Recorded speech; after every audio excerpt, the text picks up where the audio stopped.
Hello friends, this is doctor Sajad Wani. अभी तक हमने बात की थी about the right to equality. Right to equality, I told you that it starts from article 14 and ends at article 18। Now we will talk about the right to freedom. Right to freedom it starts with article 19 and ends at article 22। तो right to freedom जो है, इस right to freedom में article 9 के under we have the protection of 6 rights, and then under Article 19, and then under Article 20 we have the protection in respect of conviction for offences, and then in Article 21 we have the protection of life and personal liberty. और उसके बाद in Article 22 we have the right to, in Article 21A, which was later on inserted, we have the right to elementary education, and then under Article 22 we have the protection against arrest and detention in certain cases. ठीक है, तो अब हम बात करेंगे about article 19 which is a very important article. ठीक है, article 19 it deals with the protection of 6 rights, ये आपको याद रखना है। So article 19 it deals with the protection of 6 rights, this is very very very important. ठीक है, तो आर्टिकल 19 में we have the protection of 6 rights. पहले मैं आपको ये बता दूं that article 19 it is available only against the state action. ठीक है, if the state violates your article 19 you can approach the court of law, but if a private person violates your fundamental right under article 19 you cannot approach the court। ठीक है, for the constitutional remedies, बस आप legal remedy के लिए जा सकते हैं, but not for as a for the constitutional remedy. तो मैंने already basic features of fundamental rights में आपको बोला है, और मैं आपको ये भी बता दूं that this fundamental right is available to citizens only. That means it is not available to all the person. यहाँ जो कि मैंने ऑलरेडी बताया, पर्सन क्या होता है, लीगल पर्सन क्या होता है, या फॉरेनर क्या होता है। So this fundamental right, it is available only to the citizens of India, and it is available only against the state action and not to the action of a private individual. So Article 19 it gives the protection of 6 rights, ये आप याद रखेंगे। ठीक है, and this freedom it is subject to the reasonable restriction, as I already told you in the lecture on the basic features of the fundamental rights. ठीक है, so there are six freedoms which the Article 19 gives. Article 19 इसमें पहले 7 clauses थे, अब इसमें only 6 clauses है। We have Article 9 clause 1 and sub clause, we have 6 sub clauses, sorry. So Article 19 जो है, इसके जो 6 provisions हैं हम उनको डिस्कस करेंगे। तो Article 19 gives protection of 6 rights। ठीक है, the first is the right to freedom of speech and expression. The second one is the right to assemble peacefully and without arms. The third is the right to form associations or unions or cooperative societies. The fourth one is the right to move freely throughout the territory of India. ठीक है, and the fifth one is the right to reside and settle in any part of the territory of India. And the last one is right to practice any profession or to carry on any occupation, trade or business. ठीक है, so these are the 6 rights which have been protected under Article 19. And there was a 7th right, that was the right to acquire, to hold and to dispose of property. ठीक है, this was also under Article 19. ठीक है, right to property was a separate fundamental right under Article 31, but a provision was also kept under Article 19, but this provision it was deleted by the 44th Constitutional Amendment Act of 1978, the same Constitutional Amendment Act which deleted Article 31, that is the right to property, from the Constitution. So अभी ये right यानी protection of this 7th right it is not there under Article 19. There are only 6 rights. तो मैंने क्या कहा, under Article 19 we have the protection of 6 rights, and they are available on citizens, and they are available only against the state action, and they are subject to reasonable restrictions. ये आपको याद रखना है। So they are subject to reasonable restrictions, they are available to the against the citizen state action only, and they are available only to the citizens of India. तो हम एक एक करके इनकी बात करेंगे। मैं ब्रीफली बताऊंगा अबाउट द डिफरेंट फ्रीडम्स। पहले हम बात करेंगे freedom of speech and expression. This is the first one, the freedom of speech and expression. Freedom of speech and expression का मतलब क्या है? Freedom of speech and expression का मतलब है कि हर एक सिटीजन के पास एक राइट है टू एक्सप्रेस हिज व्यूज। हर एक सिटीजन अपने व्यूज को एक्सप्रेस कर सकता है, अपनी ओपिनियंस को एक्सप्रेस कर सकता है, अपनी बिलीफ्स को, अपनी कन्विक्शंस को एक्सप्रेस कर सकता है। कैसे एक्सप्रेस करेगा? He can express through the word of mouth, he can express by writing, by printing, through his art, or in any other manner. ठीक है। और जो हमारा freedom of speech and expression है, इसमें बस इतना नहीं आता है, इसमें हमारा फ्रीडम ऑफ प्रेस भी आता है, इसमें हमारा फ्रीडम ऑफ कमर्शियल एडवर्टाइजमेंट्स भी आता है, इसमें हमारा फ्रीडम ऑफ साइलेंस भी आता है। You will remember it, the freedom of silence is also a fundamental right under article 19 under this freedom of speech and expression. So freedom of silence, silence is also said to be a method of speech or expression. Silence expression है, so it is also covered under this, ठीक है।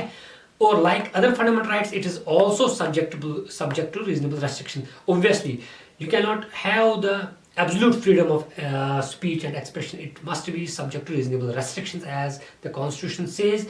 It is restricted on the grounds of sovereignty and integrity of nation. Obviously, the security of the state, the friendly relationship of the nation with the foreign states, the public order, morality, contempt of court, defamation and other incitement of offense, ठीक है। आप ऐसी speech नहीं दे सकते, आप खुद को ऐसे एक्सप्रेस नहीं कर सकते which can lead to incitement to an offense or which can lead to unfriendly relationships between our nation and the foreign nations, or which can lead to any danger to the sovereignty and integrity of India, ठीक है। So this was the freedom of speech and expression. उसके बाद हम बात करेंगे second freedom, which is the freedom of assembly. So every citizen of India, he has the right to assemble. वो assemble हो सकता है freely, peacefully and without arms. ये आपको याद रखना है। एक तो इसका assembly होनी चाहिए peaceful, and the assembly should be without arms.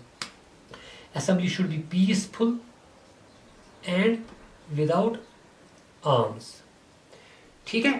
तो ये जो freedom है, it can be expressed, it can be exercised on in public land, and obviously you can assemble in the public land, not in the private land, and it must be peaceful and you must not carry any arms with you, ठीक है। So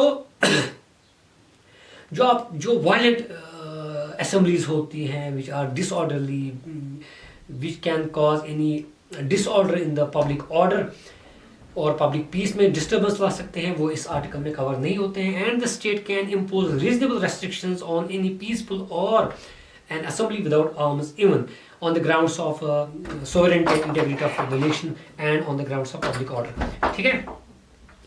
like maintenance of traffic वगैरह, you cannot assemble जहाँ पे traffic का कोई issue हो जाए, ठीक है। And we have the section 144, you know that section 144 of Criminal Procedure Code of 1973. The magistrates, they have the power to restrict the assemblies. You know all about that. ठीक है। इसके बाद we have another right, which is the freedom of association under Article 19. Freedom of association says that the citizens of India, they have the right to form associations and unions. And इसमें एक और word add हुआ है। पहले we had the right to form associations and we had the right to form unions, and by the 97th Constitutional Amendment Act of 2012, the recent amendment, it added a word cooperative societies. So now you have the right or freedom of association, you have the freedom of forming the associations, the unions, as well as the cooperative societies. The word cooperative society was added by 97th Constitutional Amendment Act of 2012, ठीक है। It includes, इसमें क्या क्या आता है, आप political parties बना सकते हैं, आप कंपनीज बना सकते हैं, आप पार्टनरशिप फर्म्स बना सकते हैं, आप सोसाइटीज बना सकते हैं, क्लब्स बना सकते हैं, ऑर्गेनाइजेशन, ट्रेड यूनियंस वगैरह वगैरह सारी बना सकते हैं, ठीक है। आप एक एसोसिएशन को स्टार्ट भी कर सकते हैं और एक एसोसिएशन में रहना कंटिन्यू कर सकते हैं। That's all covered under this freedom of association, ठीक है। और it also includes the right to not to form an association, ठीक है। ये भी फ्रीडम ऑफ एसोसिएशन में आता है कि आपके पास ये राइट भी है कि आप किसी एसोसिएशन के पार्ट ना बनो, ठीक है। And like other fundamental rights, this also subject to reasonable restrictions on the grounds of sovereignty and integrity of India, ठीक है। ऐसे एसोसिएशन नहीं बना सकते which can be a danger to the integrity of India, public order या morality, ठीक है। And मैं आपको ये बता दूं, जो हमारा एसोसिएशन होता है, they have a right to obtain the recognition, but that is not covered under this article. So obtaining the recognition for your associate is not covered under this article. ठीक है.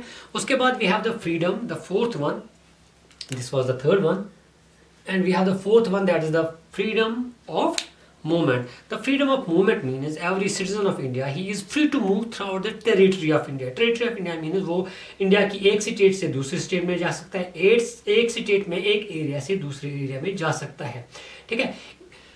इसका मकसद क्या था? That India is one nation and we should have it promoted the idea of national unity, ठीक है, and brotherhood. But this movement is also subject to reasonable restrictions, ठीक है। For example it can be restricted in the interest of general public, ठीक है। कोई ऐसी movement which can interfere with the law and order or public interests, that can be restricted, and it can be restricted on the grounds of protection of interests of any scheduled tribes। आपको पता है we have scheduled areas and scheduled tribes। तो इस डर से कि ये areas या they can be exploited, उनका जो traditional vocation है, उनका जो डिस्टिंक्ट कल्चर है, लैंग्वेज है, कस्टम है, या उनका जो मैनर है, उसको प्रोटेक्ट करने के लिए the movements can be restricted, ठीक है। So this was the right to freedom of movement. उसके बाद there is the fifth freedom which is the freedom of residence. Residence का क्या मतलब है? पहले मैं मूवमेंट का एक पॉइंट में भूल गया। Movement means movement within the territory of India. अगर मैं बात करूं movement which is external movement और outside the territory of India, that's not covered under article 19, ठीक है, that's covered under article 21। So movement में मैंने क्या कहा? मूवमेंट विद इन इंडिया, ये आप याद रखेंगे, एंड नॉट आउटसाइड इंडिया, ये आप याद रखेंगे। उसके बाद हम बात करेंगे रेजिडेंस। रेजिडेंस का मतलब क्या है? हर एक सिटीजन के पास एक राइट है to reside and settle. Reside and settle means, reside means temporarily residing at a place and settle means to be there permanently। So एक citizen के पास right है, he can reside at any place temporarily and he can reside there permanently, ठीक है। This right इसका मकसद क्या था? इसका मकसद ये था कि हम इंडिया में जो हमारे बैरियर्स हैं, इंटरनल बैरियर्स, उनको खत्म किया जाए and in order to promote the nationalism, ठीक है। Like other fundamental rights, this is also subject to reasonable restrictions. जैसे ये वाला है फ्रीडम ऑफ मूवमेंट, इस पे भी वही रेस्ट्रिक्शंस अप्लाई होती है in the interest of general public and for the protection of interest of scheduled tribes, ठीक है। And then we have the sixth right, freedom of profession. This is very important. All the citizens of India, वो उनके पास एक right है that they can practice any profession. वो कोई भी प्रोफेशन इख्तियार कर सकते हैं, कोई भी ट्रेड कर सकते हैं, कोई भी ऑक्यूपेशन या कोई भी बिजनेस कर सकते हैं, ठीक है। जिस हिसाब से एक इंसान अपना लाइवलीहुड ऑब्टेन कर सकता है, he can do that, he can exercise the option of taking any profession, ठीक है। लेकिन इस पे भी state can impose reasonable restrictions, ठीक है, in the interest of general public. लेकिन मैं यहाँ पे आपको बता दूं that for this profession the state can do two things. The state is empowered to do two things, this is very important. Number one, the state it can prescribe qualifications. मैं समझाता हूँ, ठीक है। फॉर एग्जाम्पल आप कहेंगे I want to start a medical clinic and I want to treat the people. Like in order to start a medical clinic, you should have a degree of MBBS first, right? So the state, it has the power to prescribe qualifications or technical qualifications or professional qualifications which must be necessary for practicing any profession or carrying on any trade, ठीक है। आप कहेंगे मैं patients को ठीक करूँगा, the state will prescribe a degree for that. You should have a minimum MBBS like that, ठीक है। So the state has the power to prescribe qualifications ताकि लोग कोई प्रोफेशन चूज करें, and the state can take some trade और business और industry to itself, ठीक है। तो स्टेट कैन मोनोपोलाइज